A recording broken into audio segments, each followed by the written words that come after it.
الله الرحمن الرحیم. سلام، وقت همه بخیر. کاملا خوب صحتمند هستین؟ بسیار خوب. وقتی کاملا خوب صحتمند هستیم بیاین درس خود شروع کنیم و ببینیم که کدام مضمون و کدام درس است. درس ما درس 23 فصل 2 جغرافی صنف هفتم ما شماست. در مورد صنایع و تجارت در افغانستان در صفحات 67 الی 70 کتاب جغرافی صنف هفتم ما صحبت کرده. این فصل بسیار مقبول است، بسیار زیاد دلپذیر و جذاب است. به خاطر چی؟ به خاطر کلا در مورد افغانستان گفته دیگه. هر چقدر افغانستان خود بشناسیم به مو اندازه خوبتر و بهتر است. اما مرور کوتاه به درس قبلی خودم داشته باشیم، باز بعداً بریم در مورد صنایع و تجارت افغانستان بگیم. ما شما در درس گذشته در مورد مواد محروقاتی معدنی که در افغانستان هست به شکل طبیعی صحبت کردیم. گفتیم که در افغانستان مواد مختلف محروقاتی مثل چی؟ حتما یادتان است؟ زغال سنگ، گاز و نفت گپ زدیم. گفتیم که زغال سنگ، نفت و گاز طبیعی در مناطق ولایت مختلف افغانستان هست که بسیاری وقتا ازش استفاده هم شده، بسیاری وقتا اصلا از بعض معادن ما هیچ استفاده نشده و کاملا دست نخورده باقی مانده که یک روز انشاءالله بتونیم استخراج کنیم و استفاده خوب از این معادن خود داشته باشیم. اما ببینیم که در مورد صنایع و تجارت افغانستان بگیم. اول اهداف درس بگویم. باز بعد از او خواهد گفتیم که صنعت و صنایع چیست و تجارت افغانستان به چه شکل است. برای حمایت از ما چینل بیگم اکادمی را سابسکرایب کنید و سپس زنگوله را فشار دهید تا به تمام ویدیوهای درسی ما دسترسی داشته باشید و از آنها مستفید شوید. اولین هدف درس ما و شما آشنایی با صنایع افغانستان است. هدف دوم درس ما و شما کسب معلومات در مورد تجارت در افغانستان است. اما پیش از بریم که صنعت تعریف و تقسیم بندی کنیم که صنعت یعنی چی و به چند بخش و به چند قسمت تقسیم بندی شده. صنعت عبارت از تغییر شکل مواد اولیه و تبدیل اونا به یک کالای قابل استفاده است. وقتی ما شما صنعت میگیم یک ماده را میگیریم، شکلش رو تغییر میتیم و او را به یک ماده دیگه تبدیل میکنیم، خودش میشه صنعت. این مواد و محصولات اولیه ممکن است محصولات زراعتی باشند، مالداری یا معدنی باشند که به خاطر تولید کالا به کارخانه ها برده میشن. وقتی ما شما مثلا محصولات مالداری یا حیوانی میگیم، ما شیر حیوان هم میدوشیم، این انتقال میتیم به یک فابریکه و کارخانه، از اون ماست، چکه، پنیر، دیگه چی چیز است؟ لبنیات بسیار زیاد است، میسازیم، اونم میشه خودش صنعت تولیدی اونمو مواد. و صنعت به دو بخش تقسیم میشه که میشه صنایع دستی و صنایع ماشینی. اول صنایع دستی افغانستان رو برطور میگم، بعدا صنایع ماشینی رو خواهد گفتم که چی هست. قسمتی که در تاریخ هم هست، از نظر جغرافیایی هم نشان داده شده که اجداد و نیاکان و پدرکلانای ما از زمان بسیار زیاد دور مشغول زراعت بودند و به خاطر رفع نیازها و ضروریات خود به تولید صنایع دستی می پرداختند. یعنی بسیاری چیزها را توسط دست و صنعت دستی تولید می کردن، می ساختن و ازش خودشون استفاده می کرد که ضروریاتشون مرفوع شد. که 6000 سال قبل دهقان بلخ گندم و جو رسیده را با داستی که از سنگ چقماق ساخته بودند درو می کردند. ببینید به شکل بسیار زیاد ابتدایی 6000 سال قبل دهقانای بلخ ما می آمدن گندم و جوی که می رسید درست پخته می شده همراه داست درو می کردن که از سنگ چقماق ساخته بودن. این خودش چی بود؟ یک نوع صنعت دستی بود که تا آخر قرن 19 میلادی تقریبا 98% نفوس کشور ما زندگی دهاتی و روستایی داشتن و صنایع دستی استفاده می کردن. این تا آخر قرن 19 قرن 20 سال قرن 21 است، تقریبا 2 قرن پیش هم ما از صنایع دستی استفاده میکردیم. پدرکلانای ما هنر پخت و پز و ریشتن و بافتن آموختن و یاد گرفتن.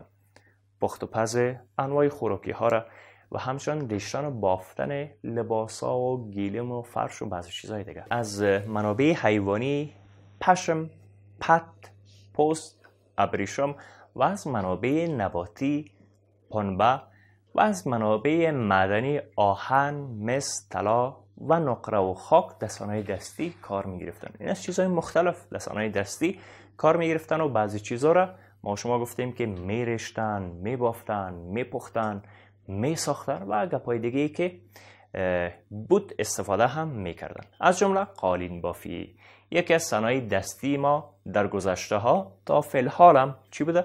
قالین بافی. صنعت قالین بافی از زمانهای قدیم تا به حال در بین مردم صفحات شمال کشور ما بسیار زیاد رایج بوده.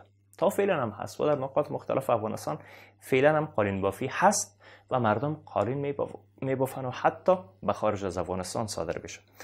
مردم دولت آباد فاریاب، اندخوی، آقچه و دولت آباد بلخ در بافتن و ساختن قالین با جنس عالی برنگ و طرحهای بسیار زیاد مقبول شهرت دارند و در قرقین، کندوز و هرات هم بافتن قالین رواج دارند. در نقاط مختلف ولایت مختلف ما قالین بافته میشه. قالین به نام مروی، دولت آباد فاریاب، اندخوی و آقچه خریدارای داخلی و خارجی بسیار زیاد دارند. این مردم این مناطق ما قسم قالین میبافن که هم مردم خود ما و هم خارجی ها عاشقی قالین هستن. از این خاطر هم خریدارای بسیار زیاد داره. جنس خوب قالین قلم عمده صادراتی کشور ما را تشکیل میده که به هند، پاکستان، اروپا، روسیه و حتی امریکا هم صادر میشه. قالین ما رو ببینید که با کجاهای دنیا نمیره. هند میره، پاکستان خود نزدیک ماست میره، و کشورهای اروپایی میره، روسیه میره و حتی آمریکا هم میره. از این خاطر است که میگیم جنس خوب قالین ما شهرت جهانی داره. فهمیده شده انشالله؟ بسیار خوب. بازم در صنعت دستی سنبیم از فلزکاری بگیم که فلزکاری هم از جمله صنایع دستی افغانستان به شمار میره که چطور استفاده میشه. آهنگرای کشور ما از آهن، وسایل و لوازم دهقانی، نجاری و حتی ضروریات منازل ما و شما را میسازن. مثل کفگیر میسازن، حتما دیدین دیگه، نه میسازن. و در میان وسایل مختلف فلزی بیل آهنگرای دهدانای کابل، چاقوی آهنگرای چاریکار و حیدرخانی لغمان بسیار زیاد شهرت داره. یعنی قسم ایرم میسازن که دیگه حتی شهرت داره. مثل چی؟ مثل چاقو، مثل بیل. اوهو، هم چاقو خدا ما رو نگاه کنه هم از بیل، اما که استفاده درست ازش کنیم هیچ مشکل نداره و میتونه که یکی از محصولات بسیار زیاد خوبه صنعت دستی ما شما باشه. و فلزکارای وطن ما در ترمیم موتر، ساختن دروازه، کتاره، زینه آهنی و سیمکاری به خاطر ساختمان‌ها و تعمیرات هم مصروف هستن و بسیار زیاد خوب ازش استفاده میکنن. این بخش فلزکاری. این بود بخش اول صنایع دستی. اما صنایع ماشینی افغانستان بگیم. اگر شما هم چی سوال داشتین از اون بپرسین ان شاءالله باز براتون میگم. از صنایع ماشینی افغانستان بگیم که گفتیم صنایع به دو دسته تقسیم میشه، دستی و ماشینی. دستیش گفتیم، بیایم از ماشینی بگیم. افغانستان از جمله کشورهای رو به انکشاف از نظر صنایع ماشینی است. به خاطر چی؟ به خاطر که صنایع ماشینی بارول در دوره امیر شیر علی خان بنیانگذاری شد و در دوره امیر عبدالرحمن خان دو فابریکه صنعتی به نام ماشین خانه و فابریکه پشمینه بافی تأسیس میشه که فعالیت‌های تولیدی اونا ضروریات قطعات عسکری را مرفوع می‌سازه. این قطعات عسکری ما بعض چیزایی که نیاز میشد اینا میساختن و برشان میدادن استفاده میکردن. مثل چی؟ مثل لباس نظامی و بعض چیزای دیگه که در بخش نظامی استفاده میشه. کس سوال داره؟ بله. صنایع ماشینی افغانستان کدام ها است؟ درست. صنفیتان میپرسه که صنایع ماشینی افغانستان چی چیز است؟ دقیقاً بسیار یک سوال خوب کردن. صنایع ماشینی مهم در افغانستان فابریکه جنگلک کابل، فابریکه قند بغلان، روغن اسپینغر کندوز، فابریکه کود و برق مزار شریف، فابریکه سمنت، دستگاه‌های تولیدی برق آبی نغلو، سوربی، درونته، ماهیپر، کجکی و گرشک هستند. این تمامش میشه از صنایع ماشینی ما که در بخش‌های مختلف ازش ما شما استفاده میکنیم. پس در مورد صنعت افغانستان گفتیم که صنعت افغانستان به دو بخش دستی و ماشینی تقسیم میشد که دانه دانه براتون گفتم. اما بیایم از تجارت افغانستان بگیم. به نظرتان افغانستان یک کشور تجارتی هست؟ روابط تجاری با دیگر کشورها داره؟ بدون شک اصلا در دنیای امروزی امکان نداره که یک کشور با چندین کشور و حتی اکثریت کشورهای دنیا روابط تجارتی نداشته باشه. اصلا نمیشه، چون زندگی ما قسم با هم گری و پیوند خورده که روابط تجاری حتما باید داشته باشیم. بسیاری چیزها رو باید صادر کنیم، بسیاری چیزها رو باید وارد کنیم تا بتونیم که زندگی روزمره خود به پیش ببریم. پیشرفت و ترقی هر کشور مربوط به مقدار تولیدات متنوع داخلی او کشور است و به هر اندازه‌ای که تولیدات مختلف و صادرات زیاد در کشور وجود داشته باشه، به مو اندازه یک کشور به خودکفایی میرسه و مردمش هم در آسایش و آرامش زندگی میکنن و قدرت و قیمت پول و کشورم چه میشه؟ زیاد میشه، بالا میره. بدون شک به این شکل است. اما بیاریم که از افغانستان چطور؟ بعد از کسب استقلال کشور ما در سال 1298 هجری شمسی توجه به نظارت در تجارت کشور ما صورت میگیره خوشبختانه و نماینده های افغانی به مسکو میرن، به لندن میرن، برلین، انقره و تهران هم فرستاده میشن تا سهولت در تجارت به میان بیارن و پیداوار افغانستان به پیمانه زیاد به خارج از افغانستان صادر کنن. یعنی در بخش زراعت ما، در بخش صنایع تولیدی دستی و ماشینی ما بسیار چیزایی رو که ما میتونیم به دست بیاریم، بسازیم، تولید کنیم، این رو بتونیم به کشورهای دیگه هم صادر کنیم و حتی اقلام تجارتی دیگر رو وارد کشور خود بسازیم که کار بسیار زیاد خوب بعد از استقلال کشور ما میشه و نماینده کشور ما به نقاط مختلف دنیا کشورهای دیگه میرن که این روابط تجاری ما را آهسته آهسته تأمین بسازن و به وجود بیارن. صادرات کشور ما به درجه اول شامل محصولات حیوانی مثل چی؟ مثل پشم، پوست، روده، پوست قرقل، قالین، گلیم و به درجه دوم محصولات نباتی شامل چی چیزا؟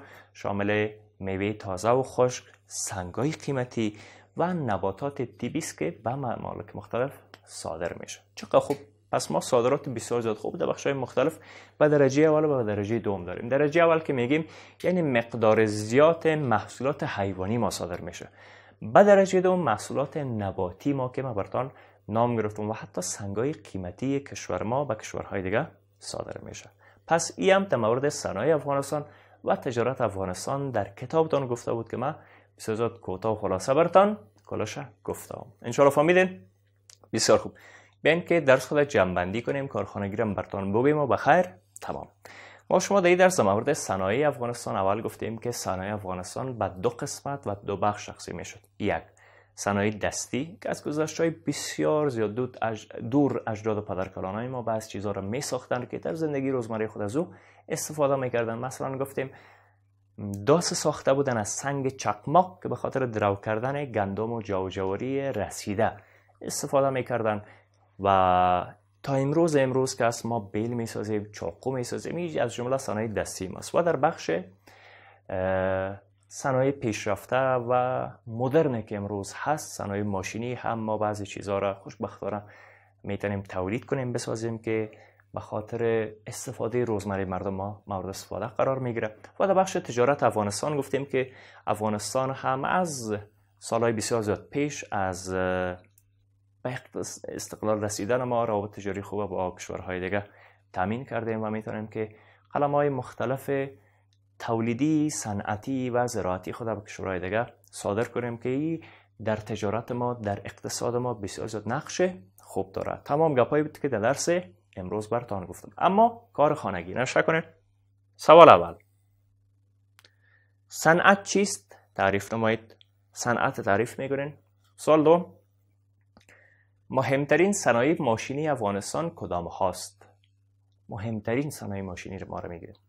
سوال سوم، اقلام صادراتی افغانستان به خارج از کشور چیست؟ نام ببرید. شما میگین که چی چیزای افغانستان به خارج صادر میشه. مثلا من گفتم که چی چیزا بود؟ نباتات ما هست، درست؟ بدون شک نباتات ما هست که نباتات صنعتی و طبی ما به خارج از افغانستان صادر میشه. و پوست گفتیم صادر میشه.